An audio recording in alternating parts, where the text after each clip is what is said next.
신의기득 국방TV 시큐리티 뉴스입니다. 자, 오늘도 아주 중요한 안보 이야기 그리고 우크라이나 상황 같이 곁들여서 말씀드리겠습니다. 러시아 대통령 푸틴 대통령의 관저가 공격을 받았습니다. 바로 우크라이나의 드론에 의해 공격을 받았는데 굉장히 큰 성광이 찍혔어요. 어떤 내용인지 급기야 이제 푸틴 관저까지 공격하기 시작하고 공격받기 시작한 상황, 피해는 어떤지 알아보도록 하겠고, 자, 그리고 홍범도 장군, 이 독립운동가로 알려져 있었던 이 홍범도 장군의 흉상 이전에 대해서 지금 뭐 여러 가지 말들이 많죠. 그래서 제가 홍범도에 대한 이 팩트를 여러분들께 좀 알기 쉽게 정리해 드리도록 하는 시간을 잠시 가지도록 하고요. 김정은이가 다음 주에 열차 타고 러시아 간다고 하죠. 또 거기서 어떤 협상을 할지 간단하게 예상해 보도록 하겠습니다. 자, 들어갑니다. 메시지를 반박할 수 없으면 메신저를 공격하라 라는 말은 왜곡과 음모론으로 정치 생명을 이어가는 좌파 세력의 전통적인 교리입니다.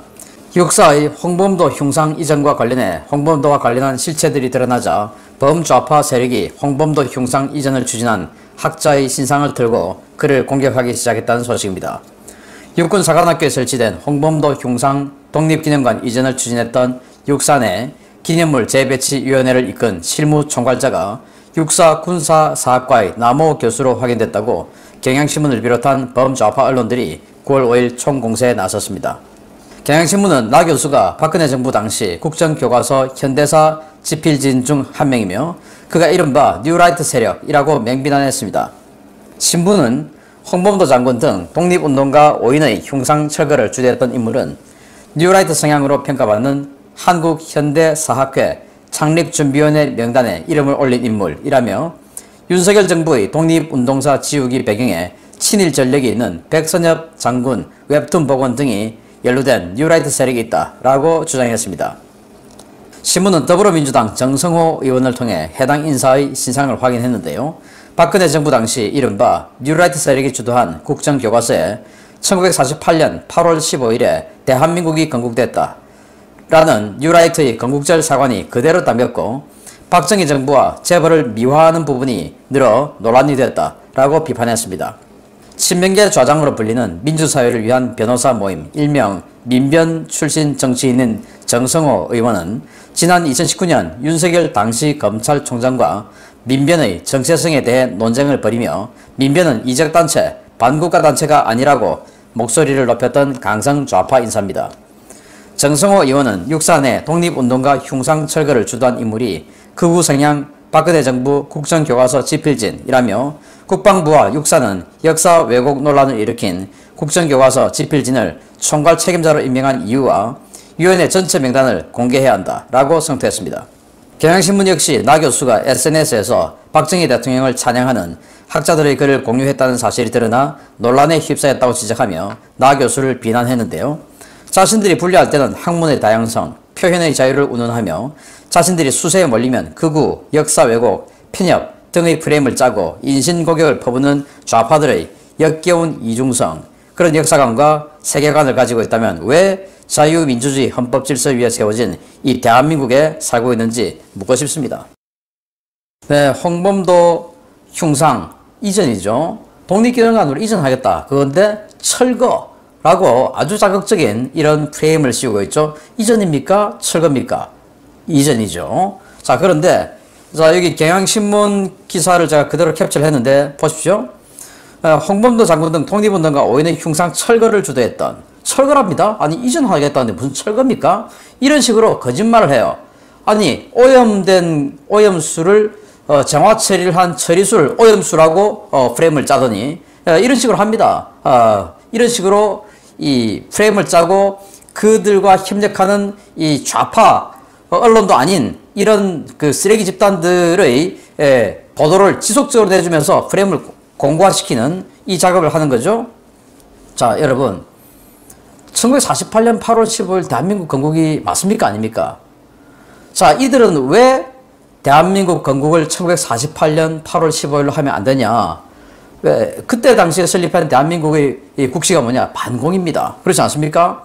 그러면 1948년 8월 15일 설립된 그 대한민국의 건국 이념은 반공이기 때문에 지금 압력하고 있는 이 대한민국에서 정말 최고의 층까지 올라가고 있는 이 자들은 공산주의자도 있고 사회주의자도 있고 공산주의자가 아니냐 사회주의자가 아니냐 지금 거기자 버렸냐 라고 하는데 대답 못하는 자들 실제로 TV를 통해서 보셨지 않습니까? 그러니 자기네들은 이 나라하고 안 맞는 거예요. 그러면 임시정부를 하면 어떤 효과가 있냐? 임시정부는 당시 이 세력을 확대를 위해서 민주주의자, 공산주의자, 민족주의자 다 합해서 만든 조직이 임시정부죠. 그러니까 임시정부를 대한민국의 근간으로 해야 자기네들이 여기 뿌리를 내리고 살 수가 있는 겁니다. 그래서 그 근간이 있기 때문에 1948년이 맞냐 안 맞냐? 근데 48년이 맞다라고 생각하는 사람이 이 육사의 흉상 이전을 주도하는 간사다. 그 위원회의 간사다. 그 문제가 있다. 그럼 무슨 문제가 있습니까? 또 이 사람은 육사 역사학과 교수인데, 그럼 육사 역사학과 교수인데, 당신은 1948년을 대한민국 건국으로 보니까 빠져. 이게 됩니까? 말이 안 되는 소리죠. 여기에는 48년을 보는 사람, 임시정부를 보는 사람 다 같이 섞여서 하는 것이죠. 기가 차는 거 아니겠습니까? 그러면서 여러 가지 이 거짓말들을 늘어놓고 있는데 자기네들하고 마음이 안 맞으면 극우, 뉴라이트라고 하는데 극우가 뭡니까? 우파는 민족주의에 근간을 해요. 극우는 민족주의 끝단이 극우입니다. 그런데 지금 이들이 극우라고 주장하는 이 세력, 저 같은 사람들은 뭡니까? 민족주의가 아니고 자유민주주의예요. 자유민주주의. 자유민주주의하고 민족주의는 완전 다른 거예요. 그런데 지금 극우라고 하면서 우리를, 저 같은 사람을 극우라고 또 하죠. 민족주의자. 저는 극단적인 민족주의자가 아니에요. 저는 오직 자유민주주의자일 뿐입니다. 이런 식으로 거짓 왜곡 프레임을 짜는데, 자, 그러면 이 홍범도 어떤 사람이냐? 1868년 평양에서 머슴의 아들로 출생을 했습니다. 그러니까 이 출생부터가 공산주의에 세뇌될 가능성이 아주 높은 그런 가능성을 띠고 출생을 했죠. 그리고 16살이 되던 해, 이제 머슴하기 싫은데 할 게 없으니까 군에 입대를, 평양 가명에 입대를 합니다. 그래서 16살 입대할 수 없으니까 나이를 속이고 입대합니다. 요즘으로 치면 뭡니까? 공문서 위조예요. 그런데 들어가서 3년 만에 장교를 살해하고 탈영, 도망을 가버립니다. 지금으로 치면 상관 살해하고 도망갔습니다. 기가 차죠? 이때 상관은 어떤 사람입니까? 이 사람이 일본 사람입니까? 조선군의 그냥 장교예요. 그 장교 자기하고 마음 안 맞는다고 죽여버리고 도망갔어요. 어디로? 금강산으로. 평양에서 금강산으로 도망갑니다. 절에 갔어요. 절에. 근데 갓 출가해서 들어온 비구니를 겁탈을 합니다. 임신을 시켰어요. 그게 이제 절에 들켜가지고 둘 다 쫓겨납니다. 그리고 이 사람은 또 다시 한반도를 관통해서 황해도로 갑니다. 수안군의 제지공장에 가서 일을 합니다. 그러다가 제지공장 한 3년 일했는데 월급을 미루니까 그 고용주 사장을 포함해서 일가족을 죽여버립니다. 자, 이게 있습니다. 자기 일지에 나와 있는 거예요. 지소주의 놈은 자본가다. 나중에 공산주의자가 되니까 자본가를 내가 죽였어. 이러면 마치 혁명투쟁을 한 것처럼 되니까 자본가다라는 말을 집어넣어요. 3년 고삭에서 7달 고삭을 못 찾고, 그러니까 3년 월급 중에서 7달 월급 못 받았다 이겁니다. 그래서 야간에 그놈의 집에 뛰어들어 그놈들을 다 죽였다. 일가족 다 죽였단 말입니다. 이게 완전히 그냥 어마어마한 그런 그 극형의 요즘으로 치면 정말 엄청난 범죄를 저지른 거죠. 그리고 또 도망을 갑니다. 강원도로 다시 또 도망을 갑니다. 산골에서 사냥꾼 생활을 시작합니다. 그런데 이때 1896년 전국에서 의병들이 일어나기 시작합니다. 이때 의병 생활 안 해요. 왜냐? 자기는 그냥 산골에 사냥꾼, 사람 죽이고 왔으니까 숨어 있어야 되니까 하는데, 그러다가 일본이 일본이 대한제국에 굉장히, 조선에 굉장히 큰 영향력을 가지고 있었으니까, 야, 이병들 안 되겠다. 총을 다 뺐자 해서 총포기 화류 일제 단속을 합니다. 왜? 의병들 힘을 빼기 위해서. 그러다 보니까 자기는 총이 있어야 사냥을 하는데 안 된다 해서 의병 거병을 했다 라며 총 14명. 14명 뭡니까? 총 뺏기 싫어서 만든 사냥꾼들끼리 조직이죠. 무슨 의병입니까? 그리고는 1907년 함경남도에서 또 의병 거병했다. 강원도에서 이제 도망가서 한경남도로 간 겁니다. 거기서 또 했다는데 이때도 총포 및 화약류 단속법에 반발해서 했다라는 거예요. 자, 또 그가 스스로 일제에 적은 범죄 행위들이 있습니다. 근데 주로 공산주의자니까 이 자본가를 때려잡았다라는 걸 마치 영웅적인 어떤 일화로 자기는 설명을 하면서 범죄 행위를 설명하고 있어요. 함흥 초리장 유채골 동네와 밤에 달려들어 부자놈 아들놈 붙잡아다 1화 28,900원을 빼앗아 군비에 쓴 일이다. 군비입니까? 그냥 자기 생활비에 썼겠죠. 흥원군수 홍가의 아들을 붙잡아 1화 37,000원을 빼앗아 가지고 돈을 내청하는 대로 바치지 않으면 당장의 식구는 오늘 밤으로 멸망시킨다고 하고 1화 30만원을 바치라 한즉, 즉 홍원군수 아들을 잡아다가 인질극을 하는 겁니다. 오늘 30만원 안 가져가면 니들 식구 오늘 다 죽여 라고 협박하는 인질극을 했다. 그런데 이제 그 뒤에 글이 좀 희미해서 그 뒤는 해석을 못했습니다. 기가 차죠. 전성준 놈의 집에 야밤에 달려들어 일본 돈 8,480원을 달래가지고 그걸 뺏어가지고 무달사 어귀에서 전성준 놈을 쏘고 돈 줬는데 또 쏴 죽인 겁니다. 평안도 양덕으로 넘어가서 양덕으로 성천으로 여원으로 달리며 산간으로 3년을 혼자 의병을 하다가, 아니 의병을 무슨 혼자 합니까? 그냥 혼자서 그냥 숨어 지낸 거, 사람 죽였으니까. 이런 사람이에요. 그러다가 이제 일본이 강제 침탈을 했죠. 이게 바로 그런 것들이 적힌 자신의 일지입니다. 자기가 직접 적은 거래요. 뭐 달려들어, 야밤에 달려들어 일본 돈 8,480원을 달래서 무달사 뭐 이런 거 스스로 다 적은 거예요. 이걸 가지고 아까 글을 쓴 겁니다. 자, 그리고 이제 일제가 우리 조선을 빼앗았습니다. 그때 연해주로 이동을 합니다. 17년에 국제간섭군, 그러니까 러시아에서 공산당 혁명이, 볼셰비키 혁명이 일어났죠. 이러니까 또 적백 내전이 일어났죠. 이때 국제적으로 여러 나라들이 그 안정화시키기 위해서 안정화군이 들어가요. 이 연해주 지역은 일본군이 들어갑니다. 그러니까 이 적군, 즉 러시아 혁명군 입장에서는 일본이 간섭하러 들어오니까 일본하고 대척점에 서 있어요. 그래서 혁명 개입 당시 적군에 합류합니다. 이때부터 이제 일본하고 본격적으로 싸우는 거예요. 왜? 적군파의 일원으로. 18년도에 한인사회당 적의군과 협력을 하고 19년도에 대한북로군 덕부 북로 제1군 사령부장으로 청산리 전투와 봉오동 전투, 즉 일본 헌병과 싸웁니다. 일본 헌병은 요즘으로 치면 경찰이죠. 일본이 2개 헌병 사단을 가지고 조선을 통치했지 않습니까? 지금으로 치면 2개 경찰병력, 사단급 2개 경찰병력을 가지고 조선을 통치했는데 그 경찰병력하고 싸운 거예요. 그래서 일본이 완전히 빡쳐서 완전히 열받아가지고 정규군을 보내서 토벌하려고 합니다. 그게 간도 대참변이었어요. 간도에 사는 조선인들은 이 마적 같은 이런 사람들에게 군자금이다 하고 돈 뺏기고, 그리고는 이들이 이유가 어쨌든 간에 일본군하고 싸웠던, 즉 헌병하고 싸웠던, 경찰과 싸웠던 그걸로 인해서 일본군이 완전히 열받아서 간도에 있는 조선인 다 쓸어버려 해서 정규군이 들어와요. 그러니까 이제 정규군하고 상대가 안 되죠. 그냥 경찰, 헌병 소속은 일본 군인데 실제로는 경찰병력하고는 싸울 수가 있었는데 정규군이 딱 들어오니까 이건 상대가 안 되죠. 그래서 다 이때부터 사실은 이 독립군들이 굉장히 약화돼요. 정규군이 들어와 버렸으니까. 그리고는 이제 19년도에 소련 지원으로 이동희와 독립군단 창설을 시도합니다. 그래서 독립군을 다 모아서 공산화 시키는 작업에 들어가요. 그래서 지금 이제 흑룡강성 북쪽에 있는 즈보보드니 자유시, 해석을 하면 자유시, 자유의 도시라는 곳으로 이동을 합니다. 여기에서 이제 소련군 통제하에 고려혁명군에 가담하고 21년 자유시 참변 후에 많은 사람이 죽었으니까 이제 잘잘못을 가려야 되겠죠. 재판위원으로 들어가서 자기의 경쟁자들, 그러니까 자기 조직 아니면 다 경쟁자였죠, 제거하는데 손을 들어줍니다. 그리고 22년 모스크바 코민테른 공산당 극동민족대회에 참석해서 최고 수장인 레닌과 그리고 공산당 선전가인 트로츠키가 누구냐?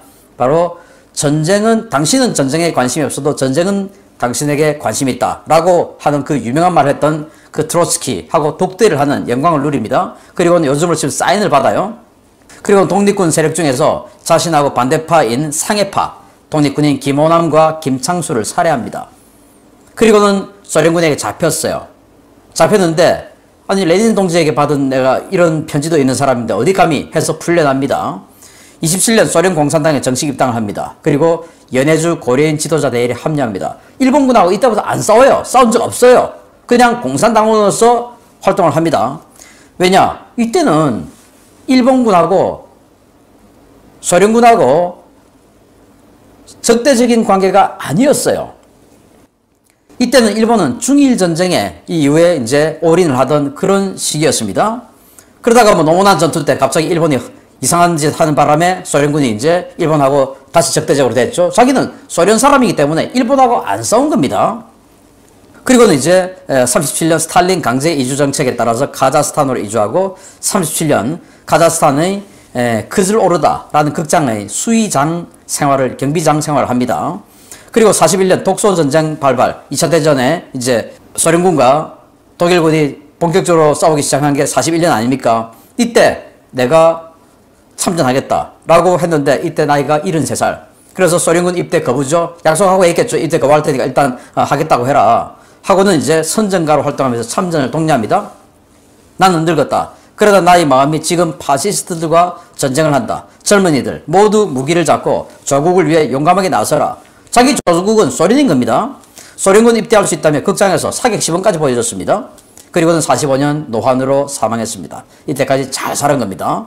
그리고 93년 이 대한민국과 북한이 선명성 경쟁을 할 때 북한이 카자흐스탄에 홍범도 유해 송환 요구를 합니다. 그때 김영삼 대통령도 질세라 같이 합니다. 그리고 95년 카자흐스탄 고려인 사회는 아니 그는 고려인인데 무슨 소리냐 하고 반발을 했는데 결국 문재인 정부 때 이렇게 데리고 와서 현충원에 안장을 했습니다. 어떤 생각 드십니까? 이건 거짓말을 섞은 게 아니고 그냥 역사적 사실을 나열한 거예요. 자, 이런 사람이 홍범도였습니다. 다음입니다. 우크라이나가 러시아에게 점점 더 강력한 메시지를 보내기 시작했습니다. 최근 러시아 주요 도시들을 유린하고 있는 우크라이나 공격 드론이 어제 새벽 푸틴의 관저를 공격했다는 소식입니다. 격추는 되었지만 푸틴 정말 많이 놀랐을 것 같습니다. 우크라이나 영토에서 발진한 자폭 드론 여러 대가 러시아 현지 시각 9월 5일 새벽 모스크바 일대를 공격했으며 공격 대상 중에는 블라디미르 푸틴 러시아 대통령의 관저 중 하나가 포함되어 있었다고 러시아 국방부가 밝혔습니다. 러시아 국방부는 모스크바 외곽 칼루가와 트베리, 이스트라 지역에서 우크라이나의 자폭 드론 공격을 막았다고 밝히며 이 과정에서 이스트라 지역의 시설물 일부가 손상됐다고 밝혔습니다. 이 가운데 트베리 지역을 공격한 드론은 블라디미르 푸틴 대통령의 별장 역할을 하는 자비도보 정착촌의 대통령 관저 인근을 향했는데요. 해당 드론은 관저를 경비하던 지대공 미사일 공격을 받아 관저 인근에 추락했습니다. 당시 상황을 목격한 운전자들은 새벽에 대통령 관저 건물 쪽에서 큰 폭발과 섬광을 봤다라며 뭔가 터진 것 같다라고 밝혔는데요. 러시아 당국은 관저는 피격되지 않았고 푸틴 대통령도 그곳에 없었다라고 밝히고 있습니다. 소련 때부터 최고 지도자의 별장으로 활용되는 자비드보 관저는 소련의 캠프 데이비드라는 별명을 갖고 있는 곳인데요.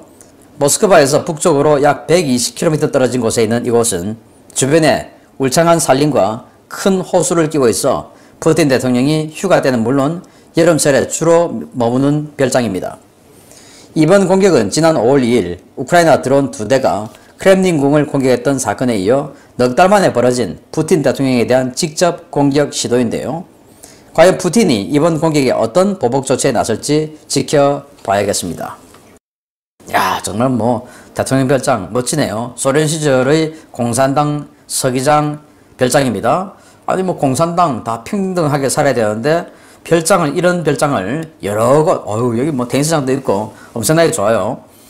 푸틴 대통령이 말 타고 곰 잡고 하는 것이, 그런 선전 영상 찍는 곳이 다 이곳이라고 합니다.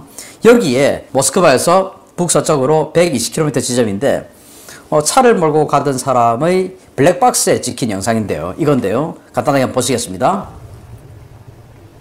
네, 성광이 번쩍하죠. 엄청나게 큰 성광이 번쩍하는데 이게 요격이 되어서 번쩍하는 건지 아니면 뭔가에 드론이 들이받아서 번쩍하는 건지 파괴가 된 건지는 알 수 없어요. 수풀에 가려서 모르니까. 그리고 러시아 국방부는 다 요격했다라고 발표를 했으니까 이 번쩍 가지고는 요격인지 공격 파괴인지는 알 수가 없습니다. 자, 이런 식으로 지금 이제 푸틴의 관저까지 공격을 하게 되는데 이게 이번에 처음이냐? 지난 5월 1일 크렘린, 여기 이제 대통령궁의 부속 건물이에요. 여기 2대의 드론이 와서 공격했던 적이 있지 않습니까? 이런 식으로 이제 푸틴이 머물고 있는 것도 안전하지 않다라는 상황이 되니까 푸틴 러시아 대통령의 이 신경이 아주 날카롭게 되겠다라는 생각이 들고, 자, 이런 우크라이나의 공격이 계속 잦아지면 이 러시아의 방공무기들의 소모도 아주 빨라지겠죠? 다 요격을 해내야 되니까 탄은 한정이 돼 있고 탄은 더 이상 빨리 만들기 힘들고, 그러다 보면 결국 요격탄이 부족하면 지금 우크라이나가 공격을 받고 있듯이 러시아도 공격을 피격될 확률이 높아지게 되겠죠? 푸틴 대통령의 관저는 굉장히 많다고 합니다. 그래서 그날 밤에 어디서 잠을 잘 건지는 아무도 모른다고 해요. 우리처럼 대통령 관저가 정해져 있고 그게 아니다라는 겁니다. 그래서 뭐 이런 일로 해서 정말로 푸틴 대통령의 신상에 큰 문제가 생길 가능성은 아주 낮지만 이로 인한 극도의 스트레스가 발생할 가능성이 높아졌다라고 하는 생각이 드네요. 아무튼 점점 과감해지고 대담해지는 우크라이나의 드론 공격 전과 알아봤습니다. 마치겠습니다. 감사합니다.